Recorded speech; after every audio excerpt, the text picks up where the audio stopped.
So why did no one tell me that when you hit 40, that's when women feel the most confident?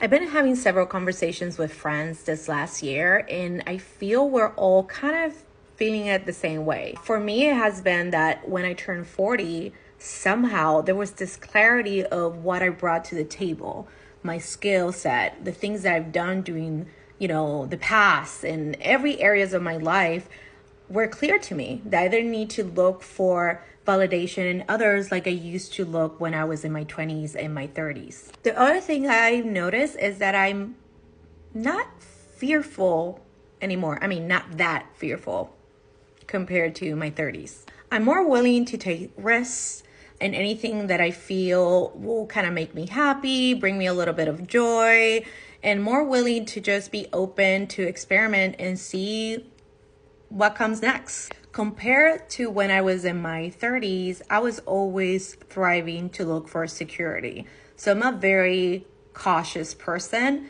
So even though I've always been adventurous, I always like my security first before having the idea to make a decision and take a risk, because back in my head, it was always like, well, I mean, this can happen. So I was always like weighing the pros and cons.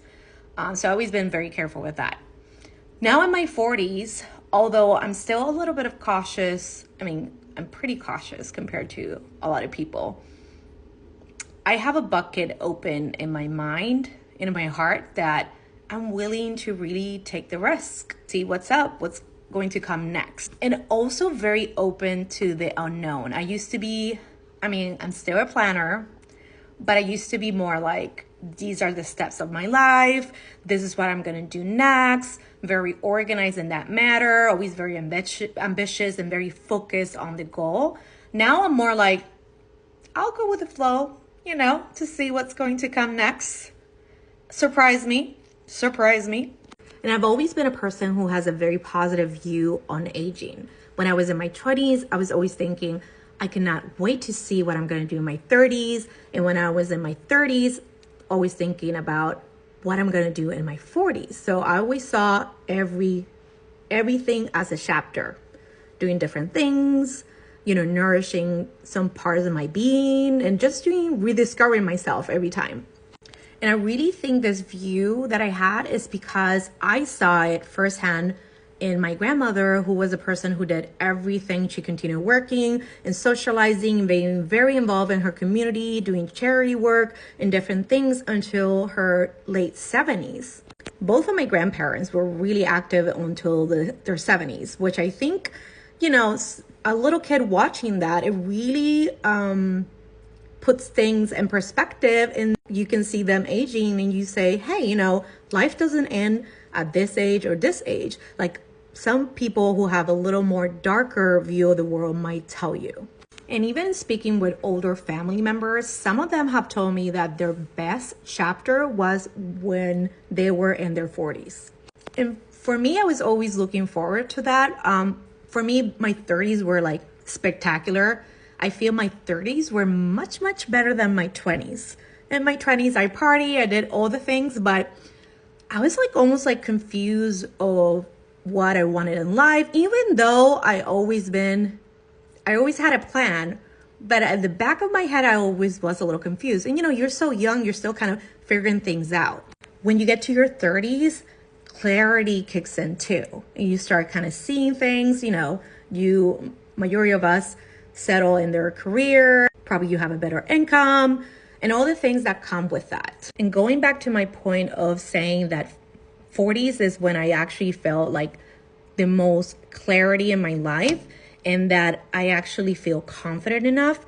It's interesting to see how society, a label of expiration of women who are over 40. It's almost as the patriarchy can smell that women, when they hit 40s, that's when they really step in their power. And that's why there's probably an agenda of telling everyone, hey, you have this expiration date, you don't matter anymore. And we have this bombarding of youth, almost subconsciously so saying you a message that, hey, it's not your time anymore. Yet, there's several studies that show that women in their 40s and 50s are the one with the most disposable income, and they can spend on whatever they want if they have secure finances. And this is probably something I'm going to dive a little bit deeper because it's part of a much bigger issue. But yes, all in that to say that 40s is a really good age, a really good chapter.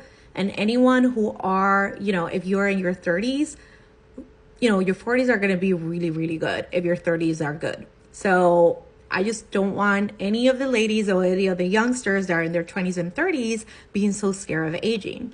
Yes, of course, there's several things that happen, when you age, if you don't take care of your body, or things that are out of your control, like, health issues and all that. And I think that's what we talk so much of, like, oh, how much aging sucks. When I was in my 20s, I got my first autoimmune disease. So age really doesn't have a lot to do with that. It does, but sometimes it doesn't. So yeah, so whoever tells you, oh, 40s, oh my God, so scared, I'm so scared. Don't be scared. This is the time where everyone is stepping up. And of course, in order for you to have a really good and clear vision of what 40s, 50s, 60s looks like, I always recommend everyone to start following people who are in their 40s, 50s, 60s, and 70s, who are women that are going to come in and empower you. I thankfully had those role models growing up, and I know a lot of people don't see that.